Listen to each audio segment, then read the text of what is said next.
Hello, and welcome to About Sustainability, a podcast brought to you by the Institute for Global Environmental Strategies, or IGES for short. I'm Alice, your co-host, and today we have an insightful discussion on climate action. Two experts in climate adaptation from IGES, Naoyuki Okano and Nagisa Shiba, have joined Erin and me for today's conversation. Climate action, as we'll explore today, is about addressing the climate crisis and its impacts, both by mitigating climate change by reducing greenhouse gas emissions and adapting to the changing climate and its consequences. First, we recapped some key moments and decisions from the recently held COP28, short for the Conference of the Parties to the United Nations Framework Convention on Climate Change. From 30th November to 13th December 2023, COP28 brought the world's leaders together in Dubai to discuss how to limit and prepare for the climate crisis. Nagisa and Naoyuki supported the negotiation process in Dubai to address issues related to adaptation and building resilience of vulnerable populations. They will specifically tell us about the global goal on adaptation and the loss and damage fund. Then we dove deep into the far-reaching impacts of climate change on human security. How does climate change act as a threat multiplier? How can reframing climate change as a security issue call for the mobilization of the entire society and economy? Are climate-induced migrants protected under international or national laws? And how can countries in the Asia-Pacific be best prepared against these climate threats? This is precisely what Naoyuki and Nagisa are looking to understand as part of their new project on climate security in the Asia-Pacific region, funded by the Japanese Ministry of Foreign Affairs. They will tell us more about this interesting project after their update on what happened at COP28. So let's get started.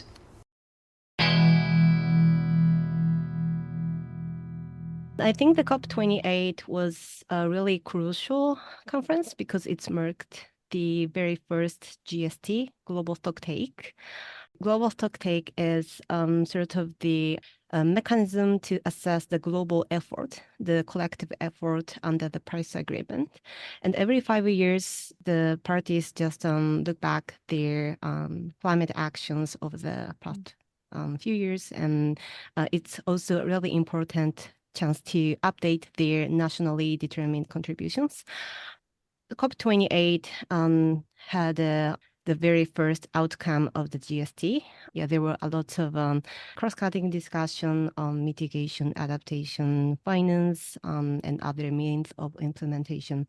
Yeah, I think it was great opportunities for parties to enhance their efforts towards the next 5 years as well. So I think, that's the key highlights of the COP28. So as Shiba-san mentioned, the first global stocktake took place. That was the most important decision made at COP. And I'd like to underline also, there are many side events and government initiatives which is outside the negotiation, but try to explore the points where governments struggle to reach a consensus agreement, but still like-minded countries and stakeholders want to push for certain kind of climate actions. And one important declaration that we heard and related to today's topic is the declaration called Declaration Climate Relief, Recovery and Peace, endorsed by 80 countries, and it's a new initiative by the presidency. So actually, this time COP was the first time to have the day dedicated for climate security, which is called Day to Relief, Recovery and Peace. So people are more and more exploring this intersection between climate and security in this time COP. So not just the negotiation itself, but what's happening outside of negotiations also things to watch in the COP. Yeah, that's great. Thank you. And could you please tell us what your role was at COP28? So we were mainly engaged in negotiations around adaptation agendas, which included global goal on adaptation, which is one of the most important topics in the field of adaptation. So yeah, we're fully occupied by the negotiations over the whole 2 weeks. So we didn't have time to see around the side events, unfortunately. But yeah, we witnessed what's really happened in the negotiation setting. You just mentioned the global goal on adaptation. Can you tell us a little bit more about that? Sure. So global goal on adaptation is stipulated in Paris Agreement, which is a qualitative global goal, which includes reducing vulnerability, enhancing adaptive capacity, and strengthening the resilience at the global scale. So one of the major discussion under the COP28 was how we can understand the global goal on adaptation and how to assess the progress toward towards achieving the global goal on adaptation. I would like to highlight the important agreement, which is adoption of the new framework on global goal on adaptation, which is called UAE Framework for Global Climate Resilience. So this is a kind of a framework which can be applicable to all the stakeholders, not only the government, but also non-state actors. It aims to guide the achievement of global goal on adaptation and also the review of overall progress in achieving it. So it encompasses the 7 thematic goals, which include water, agriculture, health, infrastructure, poverty, and cultural heritages. There are 4 targets aligning with the 4 steps of adaptation cycle, which is an assessment, planning, implementation, and monitoring and evaluation. It calls for the actions by the diverse stakeholders to enhance the adaptation action at all levels. Okay, interesting. So was it difficult to get an agreement on this? I remember listening to past negotiations about adaptation finance and how there's never enough money for that, and I'm just wondering how countries were able to agree on such a framework. Yeah, definitely it was difficult to reach an agreement because behind the scene, there is a lot of conflict between developed country and developing countries because the idea of global goal on adaptations comes from the recognition of lack of adaptation finance or other supports. And the developing country wanted to, identify the concrete target related to means of implementation. The difficulty is, as Erin-san rightly mentioned, the finance is a very important part of the adaptation. But on the other hand, the global goal adaptation agenda is an agenda for more substantive matter of adaptation rather than finance itself. So it doesn't include any adaptation finance provision. Well, that's a difficult point because, we understand that adaptation agenda items are separate from finance agenda items, and finance should be discussed under the agenda items for finance. But in any way, when we talk about adaptation, either it comes to global goal adaptation or national adaptation plan or any other topics about adaptation, it's always crucial for developing countries to have sufficient finance in order to mobilize adaptation actions. For example, if we say this is a global goal adaptation and this is the targets that we should achieve for least developed countries or small island development states, without finance, it's almost impossible to achieve such goals. So it doesn't make sense for them to have these targets without any financial goals. But again, it's a different agenda items to talk about finance. So this kind of, the behind the scene negotiations, what topics should we discuss? So that kind of procedural elements, again, complicates the discussion. But yeah, as Shiba-san mentioned, in the end, we have relatively strong and robust framework. And that's a good decision that we had. What I found interesting was the agreed text mentioned the adaptation gap is widening, which means there is a kind of increasing attention on the gap between the needed adaptation finance and what's actually flowing into the vulnerable countries. I'm just wondering, how exactly would you measure progress on adaptation? Because I realized that most countries have different levels of vulnerability, and as you mentioned before, so different levels of capacity. But you can't really have a common indicator like the level of GHG emissions for mitigation, right? I mean, a lot of small island countries, they'll be more subject to sea level rise, and then a lot of countries drought prone, they'll be facing different challenges. So how exactly would you measure that challenge and their adaptability? There are a couple targets that are adopted in a global goal adaptation framework. And there's the thematic targets and process-based targets. And the idea behind it is that we need to find something common to all countries, despite there are many differences about climate impacts and socioeconomic conditions and so on. So one thing we thought about was a process. So regardless of the situation, each country needs to have a risk assessment based upon the climate forecast and national adaptation plan or similar kind of plans. And they need to implement it, and they have to do monitoring, evaluation, and learning. So these 4 steps, which is now called iterative adaptation cycle, is something shared by each country. The other idea was also when we talk about thematic issues, for example, of course, sea level rise does not felt by landlocked countries, and it doesn't apply to all countries. But on the other hand, some issues can be shared by each country. For example, people suggested that food, water, ecosystem, health, and maybe infrastructure and settling can be shared by each country. Arguably say so. So these 5 themes, for example, are suggested as a common thing. The output that we have is slightly different from that, and there was many controversies about it.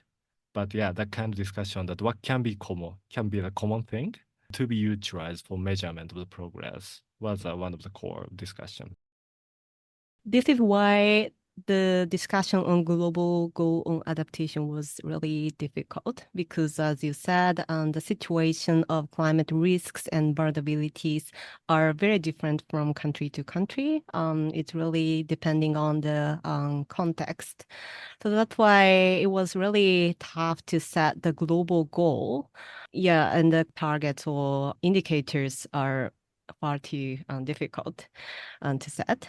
That's why the framework have a relatively qualitative targets. But as a way forward, the parties decided to continue this discussion, and they will establish a new work program on indicators to assess the progress of the global goal on adaptation. So yeah, let's see what's going to happen over the next 2 years. I would say indicators might be developed. I think it will be completely country-driven process. So each country have to choose what will be their priority adaptation areas and what kind of indicators will be helpful for them. And I think you also mentioned that there was an agreement on loss and damage. What happened around that, and what were some of the challenges in finding this? So climate actions include mitigation and adaptation, of course. Mitigation is a transition to net zero and try to diminish the climate impact itself. And adaptation is action to try to respond to the climate risks. But even though we implement mitigation and adaptation actions, there are already ongoing climate change and climate impacts getting severer and severer. So already certain kind of losses and certain kind of damages are felt, like a huge typhoons hitting Philippines and other areas, or hurricanes hitting, or sea level rise is already felt, and some communities are already relocated to the other places. So for that kind of already felt loss or damages was something considered outside of mitigation and adaptation. And that is a territory loss and damage covers. And Paris Agreement has an article which is dedicated to loss and damage, which is Article 8. And it talks about all the voluntary actions still, but talks about the importance of loss and damage actions.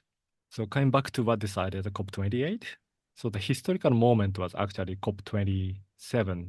So loss and damage debates was existent from the beginning of the convention itself. So at the time of negotiating convention in 1992, there's a debate that, okay, there's already a sea level rise, and there need to be some treatment to the damages caused by it.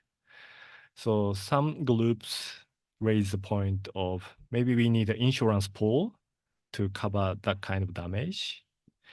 But that didn't go through to the convention itself, because some other countries against it.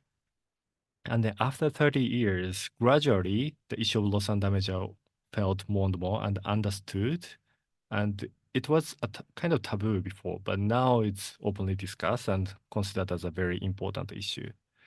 At COP26, that's very close, but then the fund was not decided to establish. So we launched a Glasgow dialogue dedicated for loss and damage, but that dialogue itself doesn't have any output considered.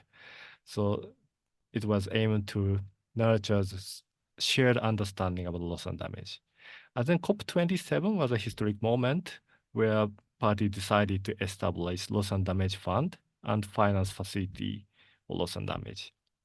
So with this fund, finally, the conventions can do something tangible to the loss and damage impacts. And since COP27, there was a transitional committee by the COP27 where people discuss what kind of funding arrangement are possible and appropriate for loss and damage issue. And there are 4 scheduled meetings, but within 4 scheduled meetings, they cannot decide upon the decision text. So they extended one more time and they negotiated right before the COP28. And they finally prepared a recommended text to the COP. And on the very first day of the COP28, the presidency decided to adopt that decision on the very first day to kickstart COP28, and that was successful. So on the first day on the plenary, the COP28 presidency adopted this decision text prepared by Transitional Committee, and that launched the Loss and Damage Fund. After that, there are many countries who are pledging to this fund.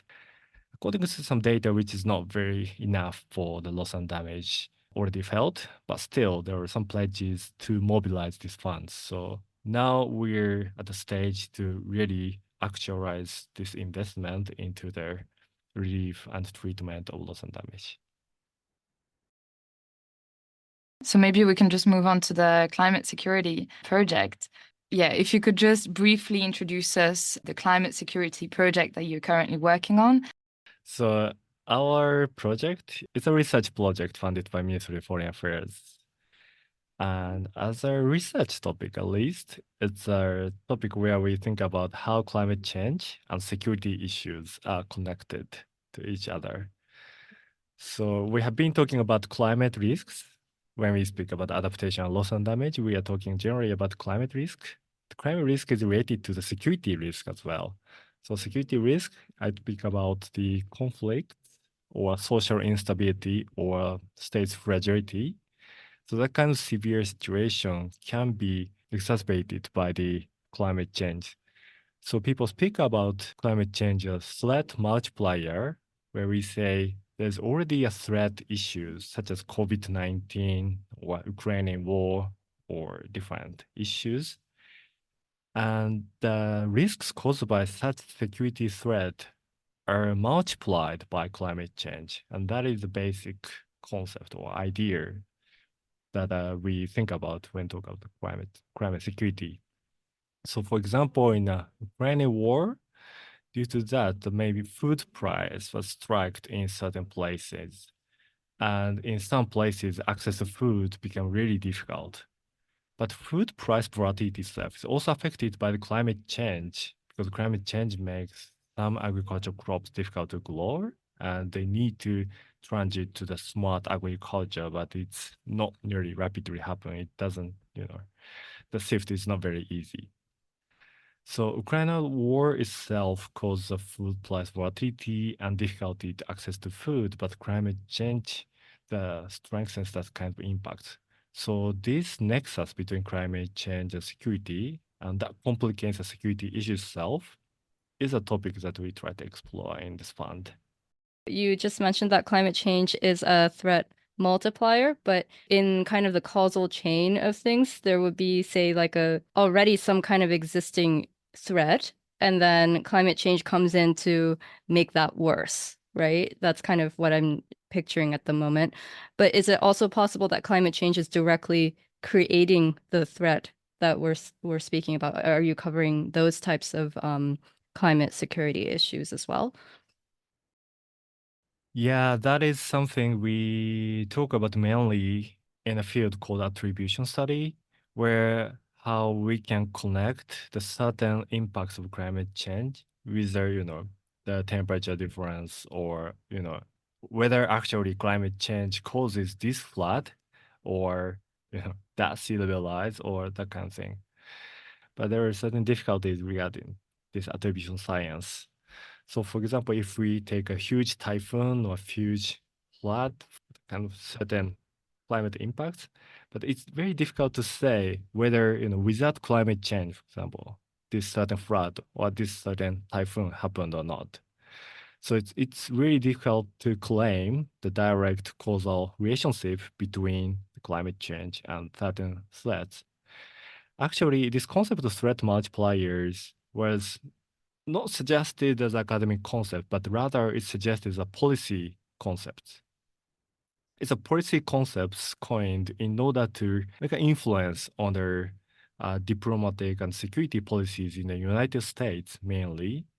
Say that, okay, security department person or development department person should think about climate change more. And when trying to say that, to coin this term of threat multiplier and say that climate change has this and that impacts and makes certain threats worse was very influential in the policy field, and that changed the policy direction of the United States, and that spread afterwards to the other countries, especially Europe. So that was a policy term to speak about not really the direct connection between climate change and threats, but rather to emphasize the diverse impacts of climate change. I think there are, of course, some direct and indirect impact of climate change on security issues.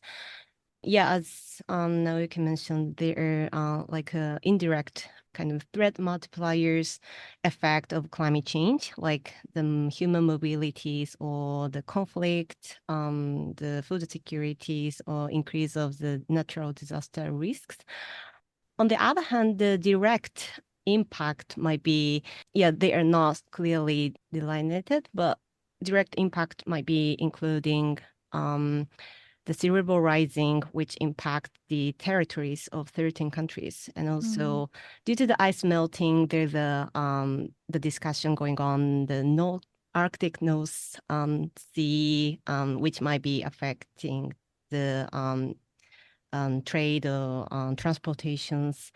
And also there is a change in the fishery resource distribution. So that kind of direct impact also exists. So we need to consider that kind of climate impact, which can be affecting the resources or territories. So it might be immediate threat for us to deal with. So yeah, I think the climate change can be considered as a natural phenomenon, but also it could be seen as a political issues, as Naoyuki highlighted. So we also have to think about the kind of another channels of the climate impact, because a lot of countries try to deal with the climate impact, and they also try to reduce their greenhouse gas emissions. So these all kinds of activities or climate action might affect the international security environment or even geopolitical situations. So some country try to have a collaborative partnership, but other country might have a conflict. So when you talk about climate security, is it about framing climate change as a security issue at the national level or at the global level, or maybe a human level in general? Thank you. That's actually one important point of our project. So for simplicity today, I introduce 3 characteristics of our project. One is exactly what you said right now. So there are many approaches to security. People can easily imagine about national security and classic security, but security is not limited to that. we have idea of human security as well, and international security is also important. And very recently, the ecological security is also important to consider. So when we think about climate security in our project, we consider these all multiple approaches of security as a point of intervention. So as an output of this project, we put forward the policy recommendations to the Ministry of Foreign Affairs in Japan and beyond the Asia-Pacific region, how to secure the security environment in terms of climate security. And doing so, we consider all the idea of security approaches. So we, of course, provide a policy recommendation to the national security, but also for the human security aspect, we talk about development policy and what kind of humanitarian actions are needed, and so on. We also talk about the ecological security, where we try to protect the environment of the Earth itself, and that really comes close to the environmental policy itself. So this is where we try to connect environmental policy and security policies and try to connect those people who are now working in silo to come together to work on it. So that's one characteristics of our project. And the other two characteristics is that one thing is we have a geographic focus of Asia Pacific. So far, the climate security study was very strong and well discussed in the United States and Europe. And as a regional focus, the Africa was arguably the main area for consideration. And relatively, Asia Pacific was a missing area, even though in Asia Pacific, most of the disasters are felt, and many Pacific islands are out there for feeding the real impact of sea level rise and so on. So there are plenty of cases to be explored through our project. So in our project, we pick up some themes such as food security or human displacement in this region. So we pick up some countries to explore the concrete issues of climate security and try to provide policy recommendations for that country as well as for Japanese assistance or what Japan can do to this security situation. And last aspect, we have a strong policy focus on it. There are many projects about climate security where, as we discussed a while ago, we can talk about what kind of causal relationship is a direct or indirect between climate change and security threat. We can look at many cases of security in the world to explore what are the current situation of climate security and so on. But in our project, not just the academic results of study, but rather we try to provide a strong policy package to tackle this climate security. In the current Japanese policy, the climate security idea is not well situated, and climate change is still considered as one part of the international cooperation and what Japan can do to this global challenge of climate change. But we want to change the framing of the debates to say that climate change is already changing the security environment very deeply, so that we need to consider this impacts at every corner of the security policy.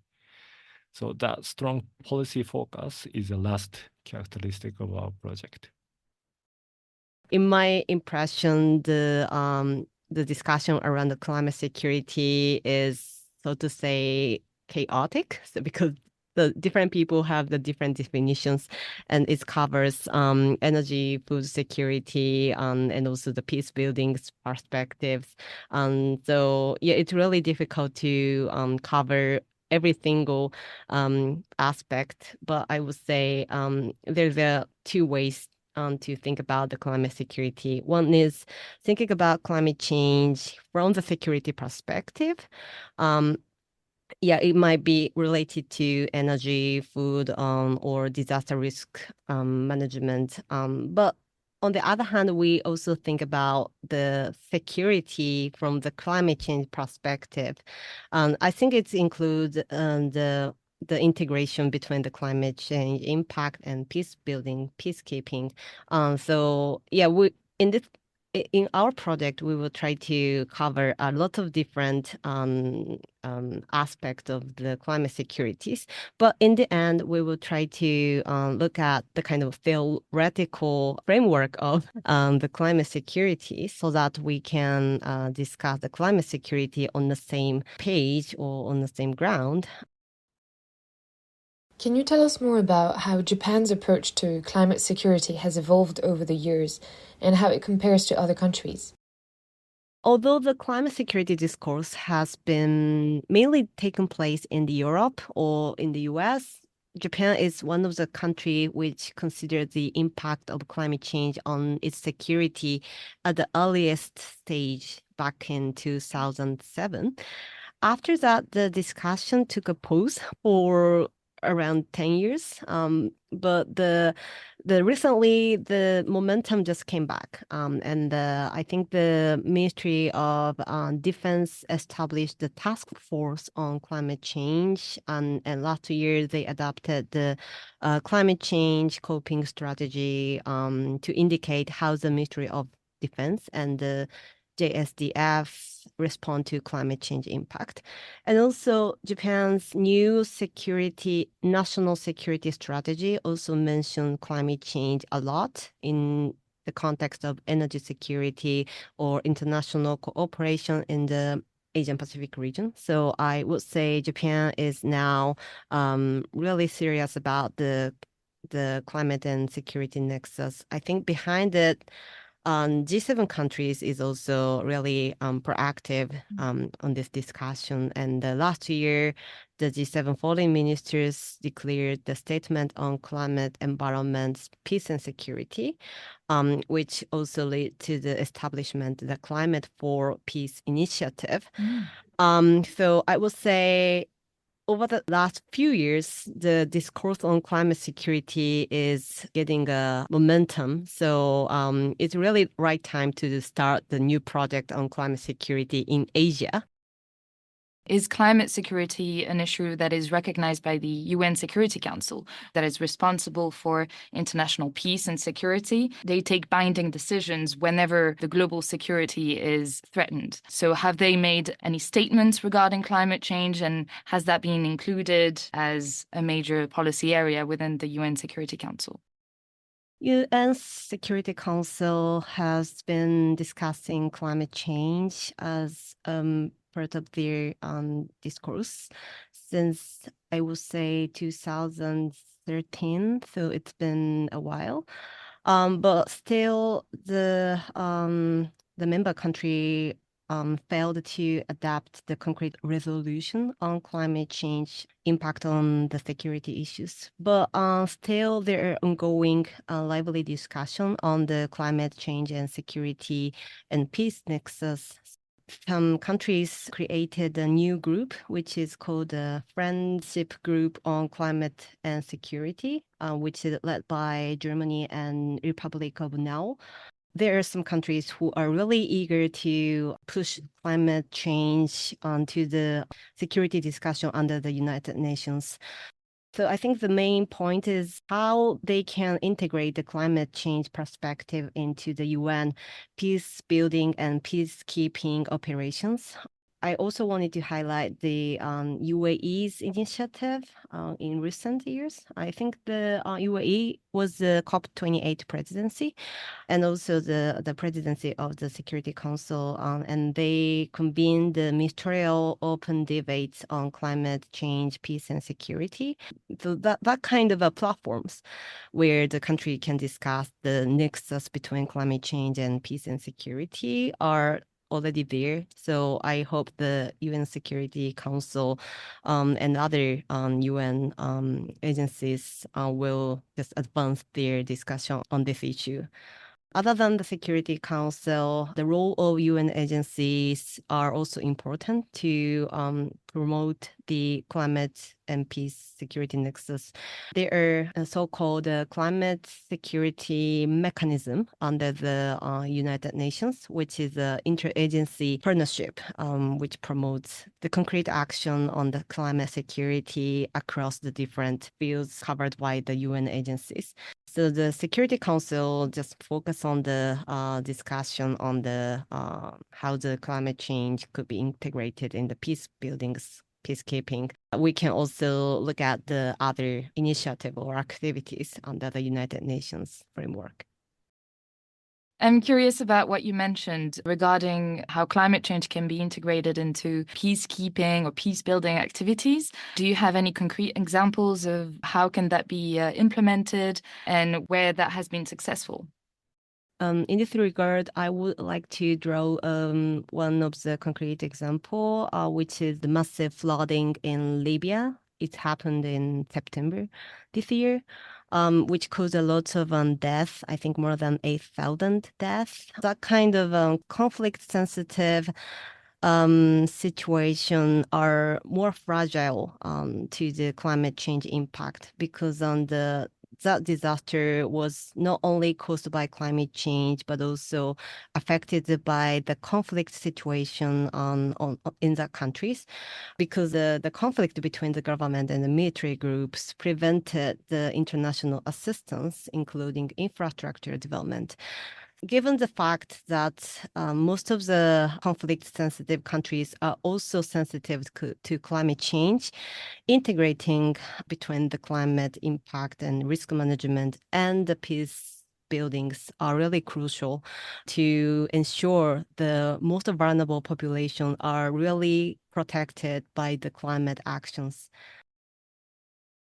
So you just mentioned vulnerable populations, and when I think about one of the most extreme impacts of climate change, assuming that, of course, you survive the natural disaster, that could involve displacement. And I'm wondering, of course, a few years ago, there have been a lot of discussions about the refugee crisis globally. There was also a term that was thrown around, climate migrants, climate refugees, and I'm wondering if there has been any progress on protecting them under international law, because I remember in the past that they have not been.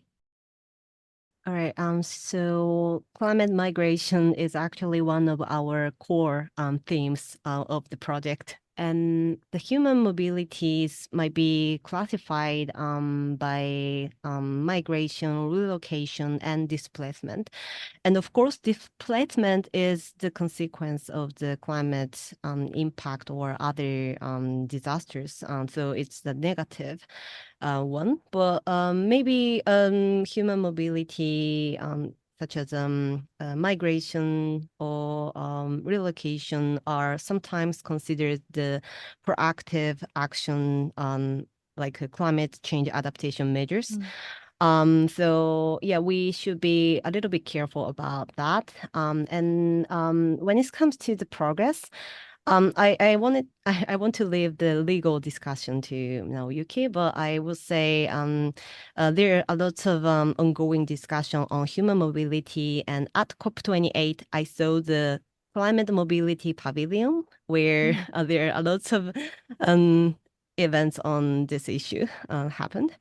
So I think a lot of countries recognize the impact of climate change on the human mobilities. And according to the IOM's report, most of the countries, most of the national adaptation plans mentioned the possible impact on human mobilities.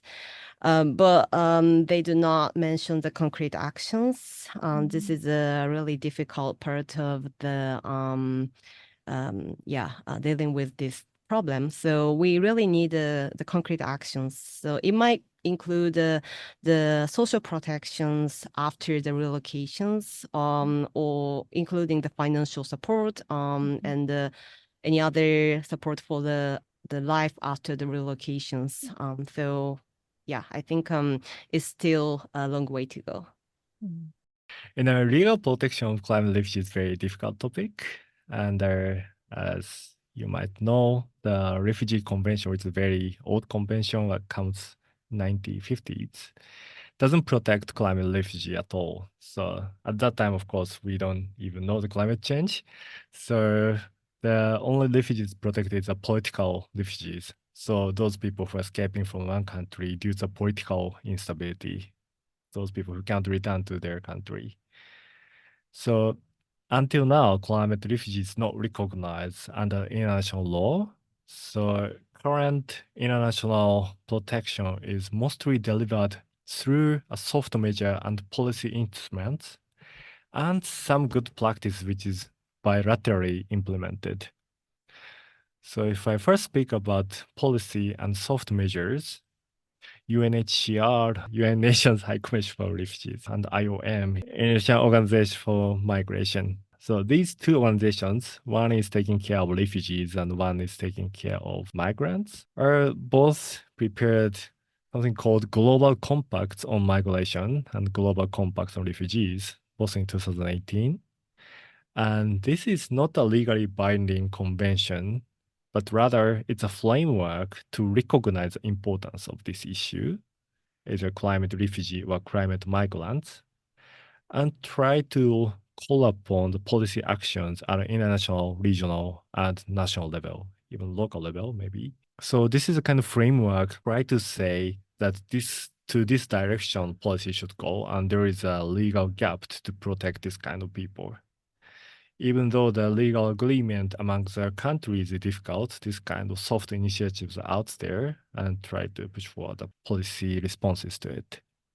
The other is there are some bilateral initiatives. It's a very new one. Australia has now the treaty with Tuvalu, where climate sea level rise is felt and there are already a risk of climate refugees, to accept certain number of migration from Tuvalu to Australia. So there is a isn't criteria to come to Australia and settle there for Tuvalu people due to the climate change impacts.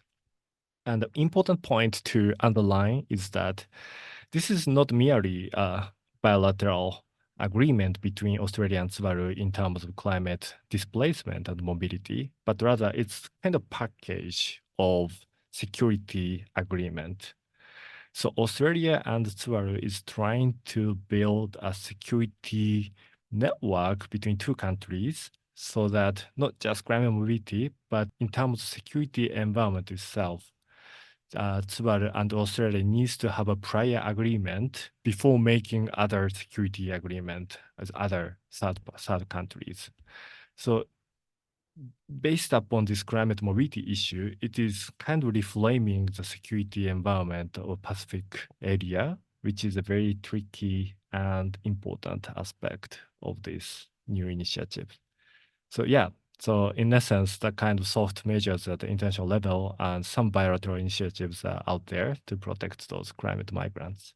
When I'm speaking about the recent developments in terms of legal and regulatory landscape, we can't miss the regional actions. And actually, I think this year, Pacific Islands, there's an organization called Pacific Islands Forum, trying to make political decisions among these countries in Pacific. And this year, in this year's forum, they have adopted something called Pacific Regional Framework on Climate Mobility. And this is so far one of the most comprehensive policy framework in a region. Africa has a similar thing, but this is one of the most comprehensive one in the sense that, as Shiba-san mentioned, it also pays attention to what kind of treatments are needed after the relocation, what kind of policy package are needed to climate mobility issue itself. Oh, by the way, the climate mobility this term covers both climate refugees and climate migration. So it's more neutral term to talk about people moving around due to the climate change in general. What exactly is the difference between climate refugees and climate migrants? Climate migrants is people who are moving from one country to the other with a legal right to live in a recipient country.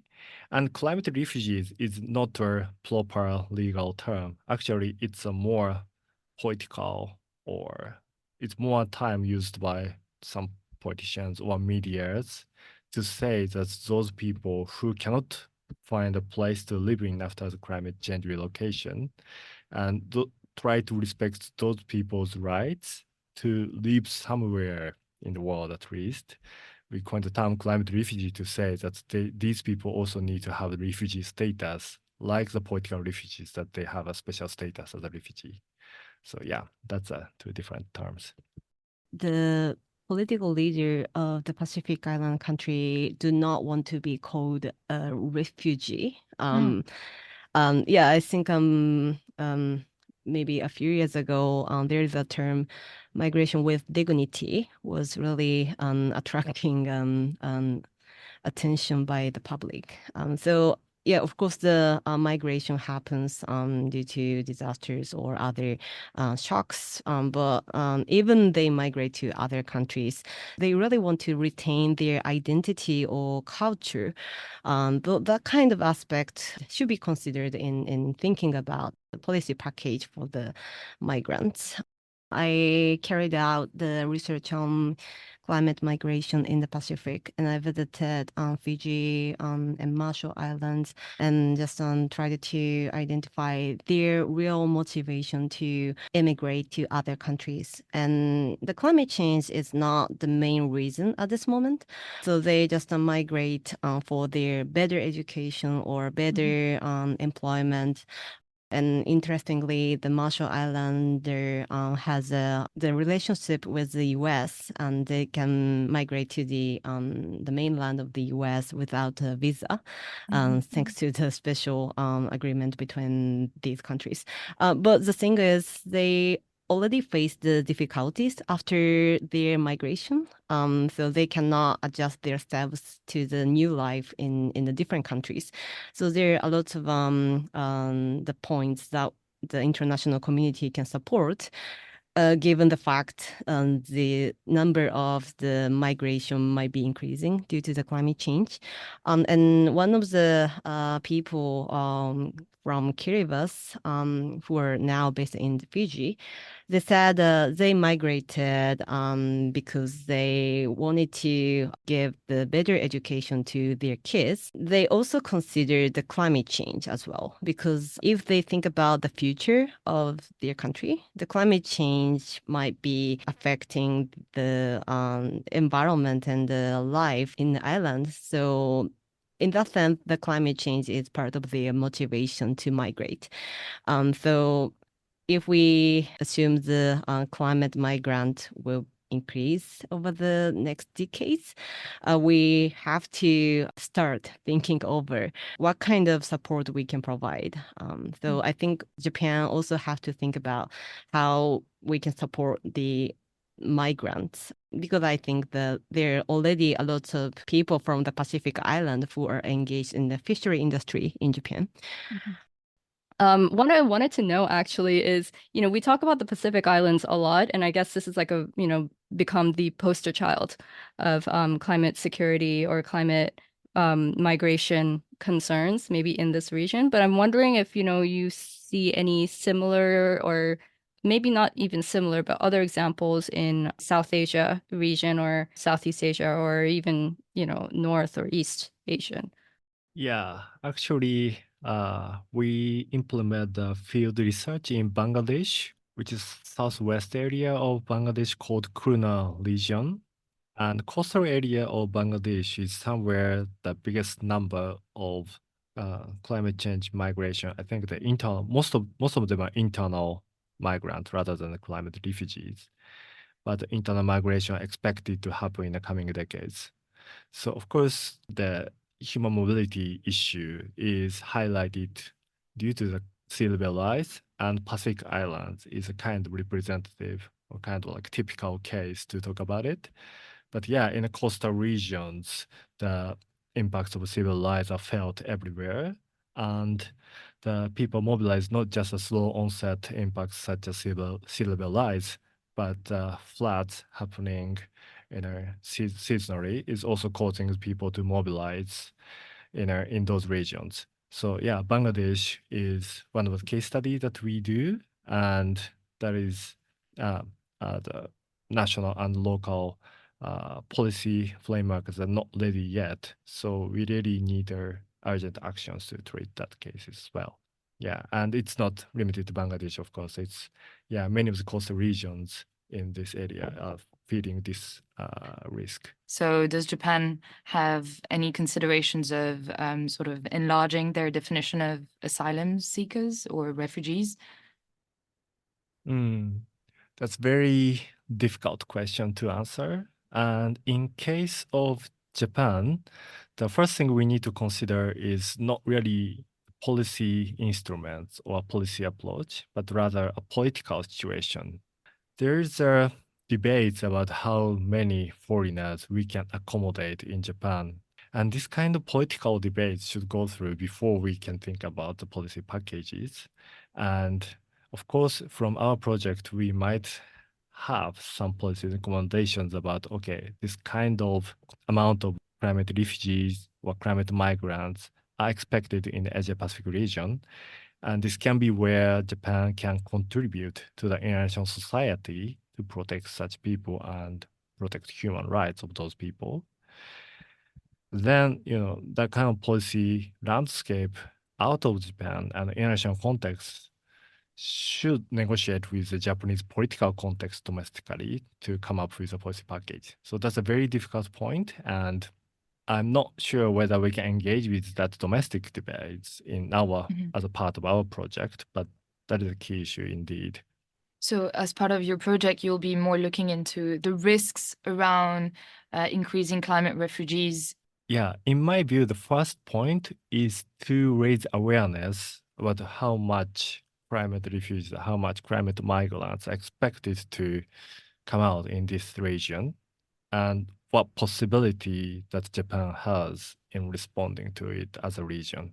That can be debated scientifically, and that is somewhere we can contribute to the current very difficult debate in a Japanese political condition. What about the food area? You mentioned that you were also looking into the impacts from climate change into food security. Can you explain more how you're gathering information in Southeast Asia and what you've observed in the region? Yeah, thank you. So for security aspects, we are looking into the cases of Pakistan and the Philippines and Thailand. These are three potential case studies. We haven't implemented the field research yet in this regard. So in terms of food security, it's another complex issue, and it's really difficult to discuss how climate change and food security are related to each other. People can easily imagine that, okay, the climate change impacts agricultural crops, and certain crops get raised in the same place after the climate change. But the food security is not just about agricultural production, but we should take the lens of food system. So from the production to the consumption, there's a chain of food that we need to secure. And if you look at it, there are many aspects that we should cover. So for now, we are looking into two aspects. One is agricultural production. Definitely it's an important aspect. And we talk about what climate change impacts are out there. And we talk about the small scale farmers' rights to be respected and so on.